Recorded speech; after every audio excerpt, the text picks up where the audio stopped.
Teammates, just want you to know the Biggie Mom is hanging out in Fiji, making things happen.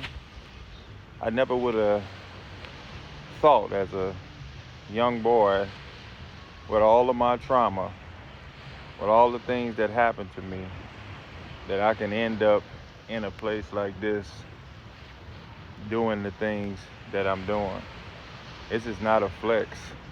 This is inspiration to you, young soldier out there, young man, young woman, who thinks just because you're going through a little trauma right now, thinks that you just because you're going through some hard times right now, that this can actually be your life. I'm not rich. I'm just an old military guy who's worked hard and has given his life to hard work, to educating myself, to being good and being kind to people. And I tell you, what a blessing it is to be sitting right here in Fiji, hanging out, eating well, living well. The only regret that I have being here is I'm here alone. I wish my queen could be here. Wish my kids could be here. Wish my grandkids could be here. Let me turn this thing around and show you. I mean, it is beautiful. Look at that, man. Look at that. That is phenomenal. Phenomenal. Look at that. It's so beautiful. So beautiful. And as always, I have a message for you. There are going to be thousands of people in this world who don't believe in you. And you should not be one of them. You know, you have to believe in yourself. You have to invest in yourself. You have to believe in yourself so ardently that when people in your life say you can't do that, you got to push them out of your life. I have an old saying that's, if you can't change the people around you, change the people around you. I'm going to say that again because I think it's so important. If you can't change the people around you, change the people around you. I'm not telling you to be arrogant. I'm not telling you to be cocky. I'm not telling you to be mean to anyone. But if a person does not share your vision, if a person does not understand where you're going and supporting that, they really are an adherent to your vision, to your purpose, to where you're going. Oh, it's going to hurt because they love you, you love them, but it's a lot of dysfunction in this thing that we call love. That leads me to my second point.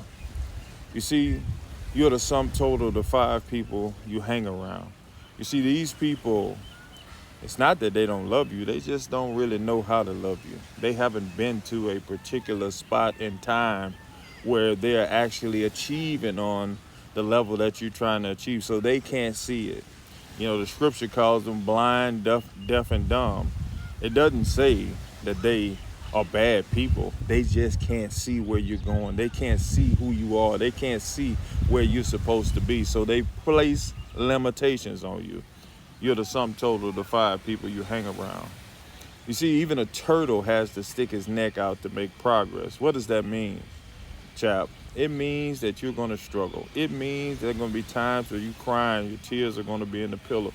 That means that there's going to be some days that you don't doggone believe in yourself, but you got to get up and do it anywhere. There are going to be many days where you're saying, why am I doing this? I ain't got no help. I ain't got no resources.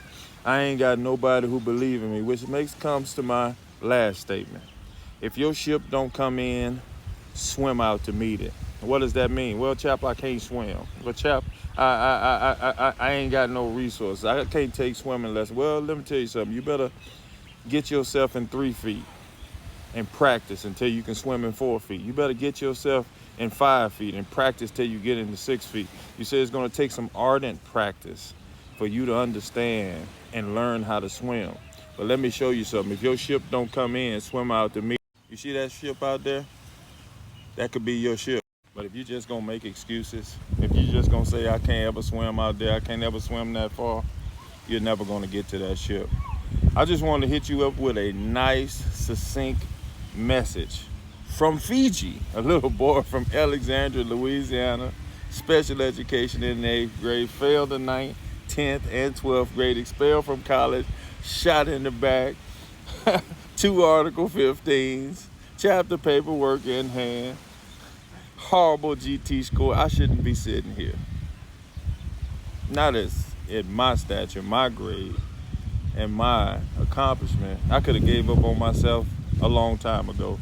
And to be truthful, I tried a couple of times, but I got up the next morning and made it happen. Hey, as I always say, from my mentor, my spiritual father, I'm young, I'm pretty, and I can't possibly be beat. I must be the greatest. We shook up the world. Woo! Have a great day, fam.